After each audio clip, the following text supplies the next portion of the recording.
नमस्कार, आप देख रहे हैं ग्रेट जम वर्चुअल। मैं पंकज खजूरिया। कल एक खबर जिस तरीके से सामने आई थी, घाटी कश्मीर में कश्मीरी पंडित समुदाय के एक और व्यक्ति को आतंकवादी द्वारा जो है वो गोली मार के हत्या कर दी जाती है और आज उनका अंतिम संस्कार जो है जम्मू में हुआ। वहीं आम आदमी पार्टी इस मुद्दे को बड़े जोर शोर से पहले दिन से ही उठा रहे हैं। बात करें हम अरविंद केजरीवाल की, तो उन्होंने दिल्ली की असेंबली में भी इस मुद्दे को जो है उठाने की कोशिश की थी और वहीं द कश्मीर फाइल्स के जरिए भी जो है इसकी तरफ लोगों का ध्यान आकर्षित करने की कोशिश की थी। मेरे साथ इस समय आम आदमी पार्टी की कश्मीर डिस्प्लेस्ड सेल के कुछ लोग हैं और आज आम आदमी पार्टी द्वारा जम्मू के अंदर प्रेस क्लब ऑफ जम्मू में जो है धरना प्रदर्शन करके भी जो है इसके खिलाफ जो है जोरदार विरोध किया गया। क्या कुछ कहते हैं जानने की कोशिश करेंगे। लेकिन घाटी कश्मीर में इस समय जो है वो टारगेट्स किलिंग और सिलेक्टेड टारगेट्स के चलते वहाँ के जो मुलाजिम हैं वो ऑलरेडी जम्मू के अंदर पिछले लगभग 160 दिन में धरना प्रदर्शन में बैठे हैं।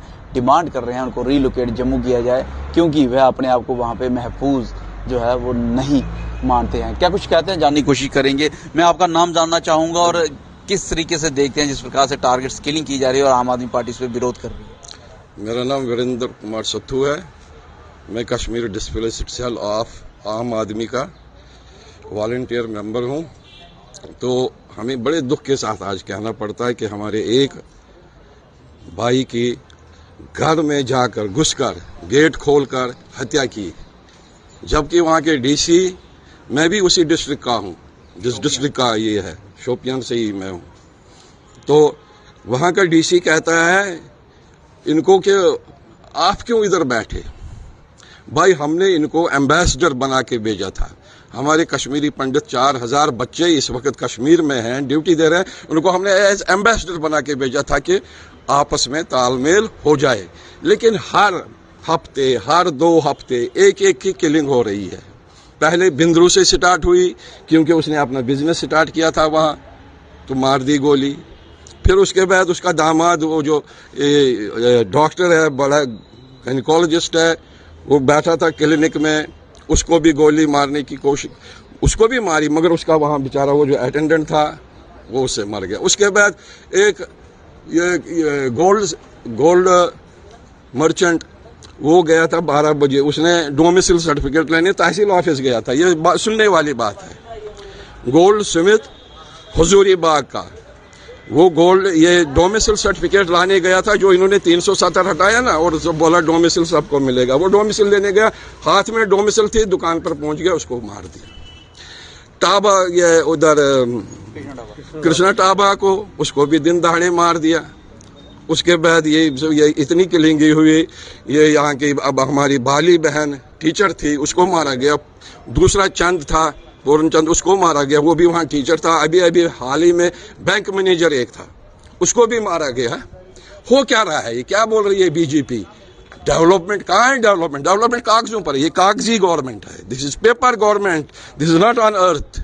ये कागजी गवर्नमेंट है और दावा करते हैं दिन में 7 बार इनको रिटर्न करेंगे, वो करेंगे, ये करेंगे। कुछ नहीं है, सिर्फ वोट बैंक बना रही है, माइनॉरिटीज के साथ खेल रही है। इन टारगेट्स का वोट बैंक से क्या रिलेशन? यहाँ गुजरात में जाना, वहाँ हिंदुओं को मार रहे हैं, मुसलमान का वोट गेन करना, और क्या इसमें? मेरी अकल से तो वही है, मेरी अकल से तो वही है। इनको ये सेंसिटिव इशू बना रहे हैं इसको। जिस तरह कश्मीर फाइल की आप एग्जाम्पल ले लो, कश्मीर फाइल इन्होंने बनाई। क्या एक प्रधानमंत्री आपने सुना है कि किसी फिल्म का एडवर्टाइज करते हुए परहेज किया? अगर एडवर्टाइज किया तो क्या परहेज है?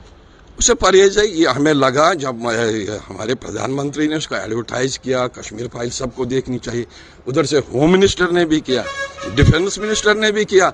हमें लगा हमारे बच्चे बच्चियां, हमारी बीवियां, उन्होंने तो ये सिनेमा हॉलों में रोना शुरू कर दिया। हमें लगा कि सुबह हमें सोने की थालियों में ये परो देंगी बीजेपी। हमें नहीं पता था। 7 दिन हो गए, इन्होंने तमाम पैकेज एम्प्लॉयों की तनख्वाह बंद कर दी, इन्होंने राशन बंद कर दिया। क्या ये बीजेपी दावा करती है? उधर दिल्ली में एक जोकर बैठा है, जम्मू में दूसरा जोकर बैठा है। एक जोकर कम से कम वो तो सीधे बात कहता है हाँ या नहीं में। यहाँ का जम्मू का जोकर है, वो तो जम्मू को तबाह करके रखेगा। कश्मीरी पंडितों की बात ही नहीं है। बीजेपी ने कश्मीरी पंडित और माइनॉरिटीज को वोट बैंक बनाया है। अब इनके इलेक्शन हिमाचल में है, गुजरात में, वहां जाके बोलेंगे कश्मीर में 370 हमने हटा दिया, हमने कश्मीरी पंडितों को रिटर्न किया। क्या किया? हमने अपना सर रिटर्न किया। एक बंदा भी कश्मीरी पंडित समुदाय को वोट बैंक तक सीमित रख दिया गया है। शायद यही एक वजह है कि आज भी टारगेट स्किलिंग हो रही है। आप देख सकते हैं कश्मीरी पंडित समुदाय के जो व्यक्ति हमारे साथ हैं काफी रोष में भी हैं और कहीं ना कहीं उनको लग रहा था द कश्मीर फाइल्स के बाद उनके रिटर्न और रिहेबिलिटेशन कश्मीर में हो जाएगी, लेकिन नहीं हुई। मेरे साथ युवा कार्यकर्ता इस समय आम आदमी पार्टी के प्रताप जी हैं, क्या कुछ कहते हैं? महज वोट बैंक के लिए ही कश्मीरी पंडित समुदाय जो है सीमित कर दिया है। देखिए, आम आदमी पार्टी के बतौर प्रवक्ता हमने पहले भी कई बार इन चीजों को उजागर किया कि इन्हीं के केंद्रीय मंत्री पार्लियामेंट के अंदर ऐसे ऐसे दावे देते हैं, जबकि 2019 के बाद इन्होंने कहा, पार्लियामेंट के अंदर इनके मंत्री बोलते हैं कि कोई भी पलायन हुआ ही नहीं है, बल्कि पार्लियामेंट के अंदर ये बोलना चाहिए था कि 2019 के बाद कितना पलायन हुआ है और टारगेटिंग किलिंग कितनी हुआ है। डीजीपी साल के अंत में ये कहते हैं कि 70% के करीब लोकल जो मिलिटेंट की तरफ नौजवान गया, मतलब आपकी जो नौजवानों को लेकर पॉलिसी थी वो भी आपकी फेल होगी। दूसरी, आपने कहा था कि 2019 के बाद जो रोड़ा था वो हमने हटा दिया है, अब जो आतंकवाद है वो आखिरी सांसें ले रहा है। बल्कि एलजी साहब तो ये कह रहे थे हम ताबूत पे आखिरी कील ठोक रहे हैं। तो नतीजा ये हुआ कि टारगेटेड किलिंग बढ़ती रही। बल्कि अखंड भारत का जो सपना लेके कश्मीर के अंदर थे, चाहे वो जम्मू कश्मीर का बाशिंदा था या जम्मू कश्मीर के बाहर का भी था, आज वो कश्मीर के अंदर सुरक्षित नहीं है। तो मुझे लगता है गृह मंत्री जी के लिए तो शायद महज ये एक आंकड़ा होगा, लेकिन हमारे लिए वो एक कीमती जाने थी, जिसको हम बार बार कह रहे हैं कि सरकार सुरक्षा को लेकर कश्मीर में जो लोग भी हमारे रह रहे, चाहे वो जम्मू कश्मीर का बाशिंदा हो या जम्मू कश्मीर के बाहर हो, वो सुरक्षित नहीं है। लेकिन सरकार इसको लेकर मुझे लगता है कि विफल साबित हुई है, नाकाम साबित हुई है। अभी गृह मंत्री जी आए, हमने तो ये कहा था कि गृह मंत्री क्या उन माओं के पास जाएंगे जिनके आंसू नहीं रुक रहे हैं, जिन्होंने अपने बेटे खोए हैं? क्या गृह मंत्री उन महिलाओं के पास जाएंगे जिन्होंने अपने सुहाग खोए हैं? क्या गृह मंत्री जी उन बहनों के पास जाएंगे? लेकिन गृह मंत्री जी को सिवाय जम्मू कश्मीर की धरती पे झूठ परोसने के और मुझे नहीं लगता उनके पास कोई और विकल्प था, वो सिवाय झूठ परोस के और वापस चले गए। कश्मीरी पंडित का इस्तेमाल होगा और गुजरात चुनाव में आप देख सकते हैं कि किस तरह से होर्डिंगें भी लग जाएंगी। मोदी साहब अपने मुख से यहां तक भी बोल देंगे वहां पे तो देखिए कश्मीरी पंडित असुरक्षित है, बल्कि कश्मीरी पंडितों को हिंदुओं का टैग देके जो कश्मीरी पंडित मुलाजिम है वो भी ये कह रहे हैं हम असुरक्षित हैं, हम घाटी कश्मीर में नहीं जाना चाहते, रिलोकेट जम्मू में कर देना चाहिए। देखिए, कश्मीरी पंडित की सुरक्षा को लेकर जो जिम्मा सरकार का था, हम आम आदमी पार्टी आई विपक्ष का रोल अदा करिए। हमारा मकसद है हम सवाल पूछें उनको सुरक्षा देना, और कितनी सुरक्षा देनी है, कब देनी है, ये सरकार को तय करना चाहिए था, जो सरकार अभी तक नहीं तय कर पाई। इसी का खात्मा को एक एक करके वो निशाने पे आते जा रहे हैं। बल्कि उन लोगों के साथ बैठ के बात तो करनी चाहिए थी, लेकिन सरकार के पास इस समय भी उनके पास समय ही नहीं बात करने का, बल्कि आप उन पे फरमान लगा देते हैं कि अगर आप अपनी ड्यूटी पे नहीं आए तो आप पे कार्रवाई की जाएगी। तो मुझे लगता है लोकतंत्र की हत्या अगर किसी ने देखी होगी पूरे विश्व में, तो मुझे लगता है वो हिंदुस्तान में आज बीजेपी के राज में हो रही है। अगर जो भी इस वक्त हो रहा है वो सारा बीजेपी बिल्कुल इनएफिशिएंट बीजेपी, और इन्होंने एमपी यूपी से जो भी ब्यूरोक्रेट यहाँ लाए हैं आईएएस, वो नालायक महज हैं। वहाँ आपको मैं ये कहूँगा, मैं भी एक ब्यूरोक्रेट रहा हूँ, रिटायर हुआ हूँ एज तहसीलदार। ये चपरासी वहाँ आर्डर बनाता है, डिविजनल कमिश्नर के ऑफिस में चपरासी आर्डर बनाता है और डिविजनल कमिश्नर साइन करता है। ये नहीं देखता क्या ये मुलाजिम की तनख्वाह बंद करनी है, क्या करनी है, वो नहीं देखता है। 4 महीने से मुलाजिमों की तनख्वाह बंद है। क्या है ये? What is this? ये दलाल हैं बीजेपी के वहाँ बैठे। कुछ डिमांड करना चाहेंगे? डिमांड करें चाहे बीजेपी के, इसे बहुत भुगतना पड़ेगा। ये यहाँ श्रीलंका हो जाएगा जल्दी।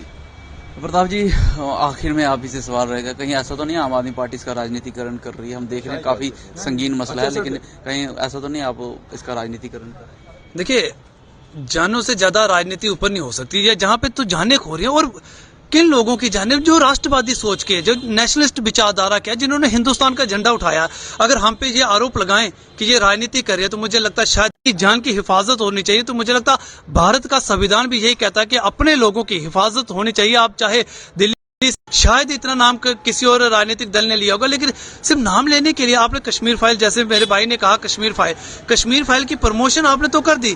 बॉलीवुड में कितनी मूवीज बन गई हैं। क्या असल में जो आपने कश्मीर फाइल में दिखाया, क्या असल में इनके पास वो दर्द जाना? वहां पे अनुपम खेर जी आंसू तो बहा देते हैं, क्या उन आंसुओं को क्या इनके बीच में बह के कभी उन्होंने पूछा कि असल में दर्द क्या है? तो मुझे लगता है राजनीतिकरण भारतीय जनता पार्टी करिए, अब गुजरात के चुनाव में आपके सामने आ जाएगा। खैर जी, जो द कश्मीर फाइल में लीड रोल में में थे, उन्होंने तो उसमें अच्छे तरीके से अपना रोल निभाया, लेकिन क्या उन्होंने सच में कश्मीरी पंडित समुदाय के दर्द को उनके बीच में आके जानने की कोशिश की?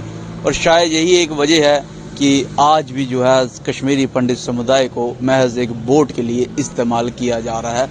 ये ऐसा मैं नहीं, आम आदमी पार्टी के प्रवक्ता कह रहे हैं, और साफ तौर पे उन्होंने कहा जब तक कश्मीरी पंडित समुदाय के बीच में जाके बातचीत नहीं होगी तब तक शायद ये मसला हल नहीं होगा, और भारतीय जनता पार्टी को जो है इसके ऊपर कुछ कड़ा संज्ञान लेने की जरूरत है। बहरहाल घाटी कश्मीर में टारगेट किलिंग और सिलेक्टिव टारगेट्स के चलते जो है वो कल एक और जान जो है कश्मीरी पंडित समुदाय को गंवानी पड़ी है, जिसके चलते जो है आज आप देख सकते हैं आम आदमी पार्टी ने जो है वो जम्मू के अंदर धरना प्रदर्शन किया और मांग की कि कश्मीरी पंडित समुदाय के सुरक्षा को लेकर जो है ठोस कदम उठाने चाहिए।